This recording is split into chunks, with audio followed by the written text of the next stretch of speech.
Howdy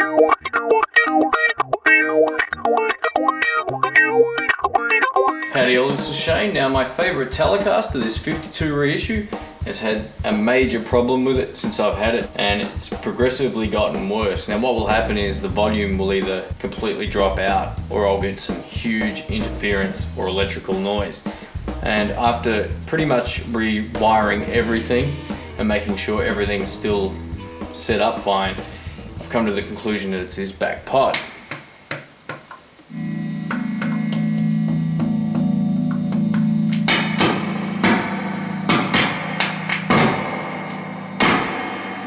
As you can hear, it's just making a horrible noise when I turn it, when I tap it. If I accidentally bump it, it can actually lose all the volume. So I'm going to show you how to replace one of these today. And this is a left-handed guitar, but the principle is exactly the same. So here we go. If you're looking to do this yourself, you only really need 2 or 3 tools. One being a screwdriver. And I'd recommend just buying one of these. They're fairly inexpensive. I got this for like $3 in San Francisco. So just take that out, put in the one that you need, and you're done.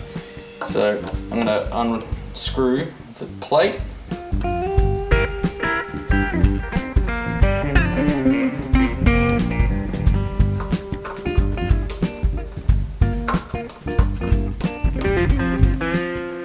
Rick did a great job in wiring these Barton pickups, but this problem has been separate. And you'll need a smaller screwdriver if you're doing this with a Telecaster, because you'll need to unscrew or remove the actual knob. So you don't have to unscrew the screw the entire way, just a couple of turns. Now,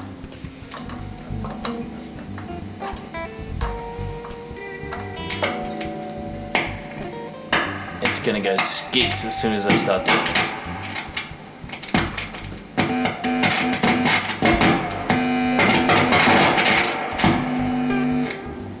And that's when I turn the amp off. So basically I have a feeling that it's gonna be this pot, and I'm gonna try this out because I've pretty much had this rewired a couple times. So what I would first suggest to do is to grab an iPhone or an iPad, which is probably even better, or even a camera of any sort, and basically take a photo of how it's already wired up. This way, if you're anything like me and you forget which way things went, you'll have a perfect photo of how it goes. And I never just take one, I always do a couple, just to make sure that I'm doing this right. And for all the actual guitar nerds out there, I apologize for this. It's the way that I work. So now I have a good reference point and I don't have to rush trying to remember how to do it.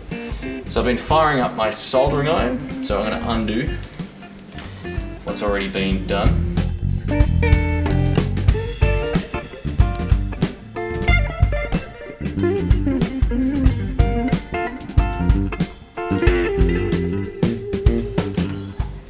So that's those two off. Now watch your hands, because the pot will actually heat up. These ones should come out relatively easily. Alright, done. Ooh, that's hot. So yeah, watch your hands. What I like to do next is basically take the new pot, make sure you get the same impedance or K rating. 250K is what that one is, so that's what I got. And what I like to do is basically replicate where the solder was on the new one before I even go to put it in. So that way I can have it set up pretty much the same way, and I know that the wires fit that way, so that's where it's gonna go. So that's cool enough to move now. And what I'm going to do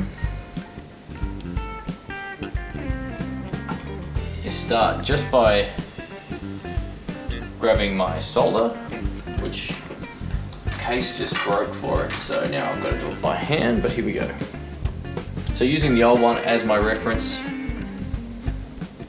I know where I have to put the solder. So lots of it around the right hand side here and on these pins as well. So let's do this. Now solder is very different as well. Not all solder is the same, so make sure you get one that you know works. You'll find sometimes it won't stick very well in small quantities on the pot, so you kind of got to just go nuts and then move it around a bit.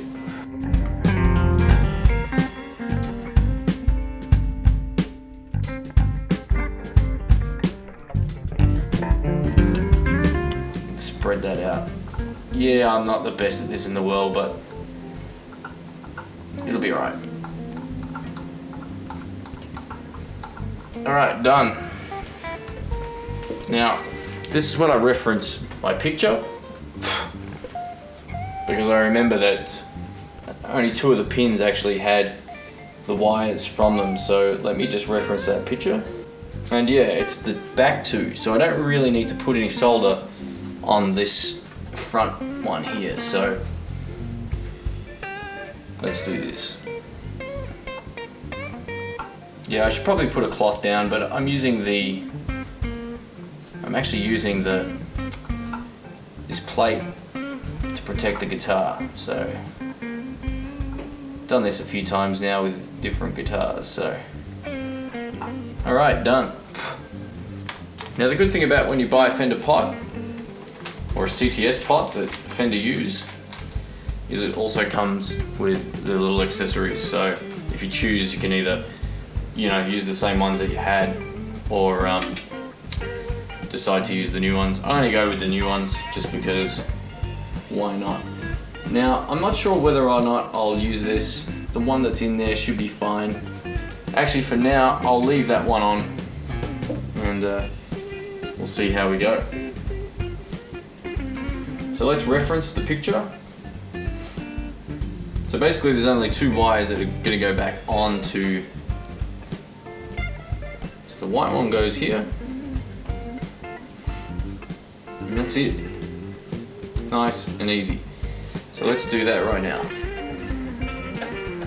If you feel inclined, I guess you could add more solder to the wire itself. But instead of doing that though, what I'm just going to do is kind of melt it down, make sure the contact's good, and take it from there. So here we go.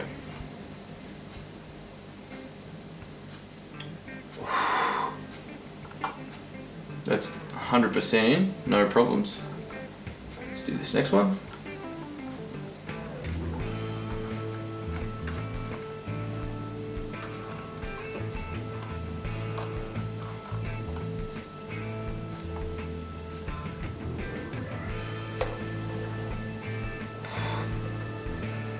Now, that wasn't great, so let's see if we can get in a little closer here.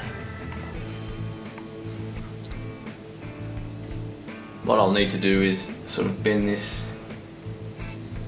Actually, it's not bad. It's not bad. I think it'll be alright. No, let's just do it again. I always feel like I'd be waiting for it to fail if I did it like that. Let's try that again. Perfect. Now I just found out that the washer that came with the new one is a little bit smaller, and that's just one of those things. I think the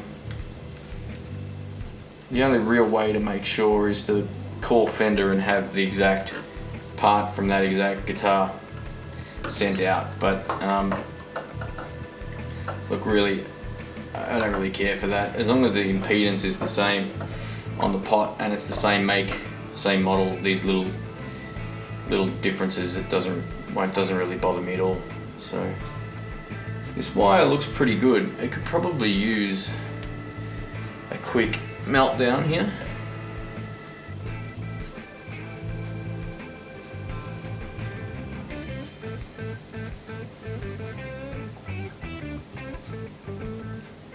And you're probably fine doing this now after just putting new solder on it should melt relatively easily.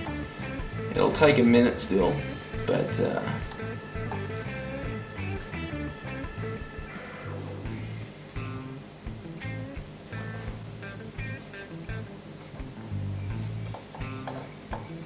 yeah, I probably put a little bit too much on the pot, but it doesn't matter. Now I like to reference my picture again, which is something I do before every step. And basically this ground wire, I think it is, just gonna go over that just a little bit and do the same thing.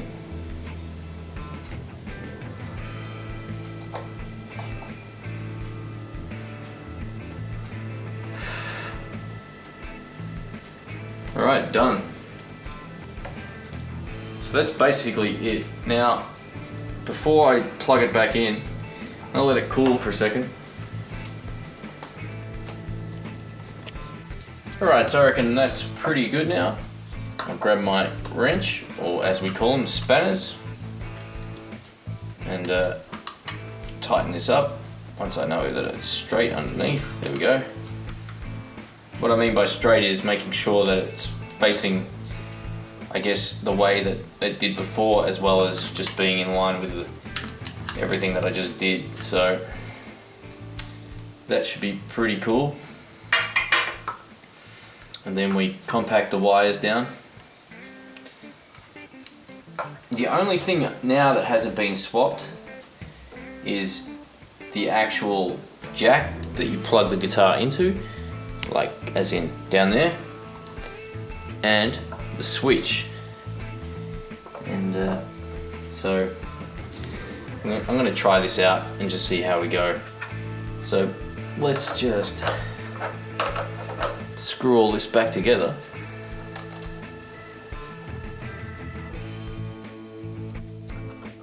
Feels pretty good. And actually, you know what? Let's just screw it all up and then try it. And if it doesn't work, the troubleshooting continues this Friday. So yeah. If anything, you should get out of this lesson that it's really quite simple if you've handled a soldering iron before to do this, and it's also really easy to misplace screws. I watched another video a while back where this guy actually put all the parts in a plastic Ziploc bag. Awesome idea, and you know what, I actually use that from time to time. I've just moved house, so I'm a little less organized than normal. All my stuff is everywhere.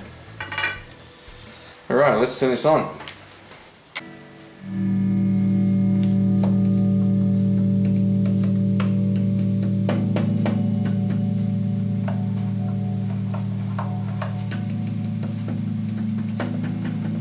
Yay! So far so good. But every time that I've made a modification, or Rick has made a modification, it seems fine. So let's hope in the next 24 hours it does the trick and it's still fine. It's one of those things, you lose confidence with stuff the more that it doesn't reliably work, and the next step would be basically to rip out every wire, the switch and the jack, and make sure that everything is new. I think it's going to be alright.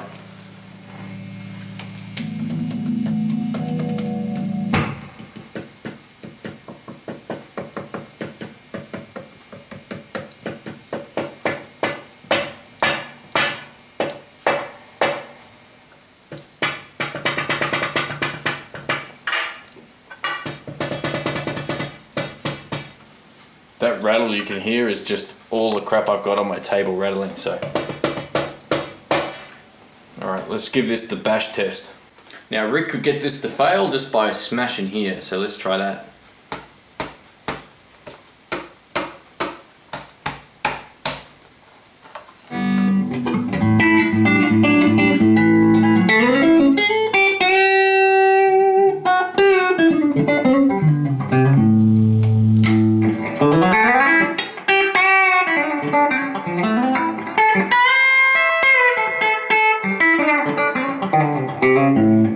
You know what? I think it's done. Now so far so good. Anytime the guitar was hit anywhere in this area, like even a percussive tap would trigger that that fault. Now I also noticed this CTS pot. If anyone can tell me whether or not this is normal, it actually lifts up out of, it feels like it's on a spring. Now that's probably normal. There's definitely movement within this pot here, and it moves quite a lot, so maybe that was it. Maybe that was the problem. Oh wow, it moves way more with it turned in the on position. In the off position actually, has even more movement there. But anyway, there we go. Thanks for watching. If you have any comments or questions, or if you need any help, just send me a message. And you can also check me out at facebook.com/intheblues. We're at 99 members as of today. So if you want to jump on the Facebook page, I'm always around or not far away. Thanks for watching. See ya.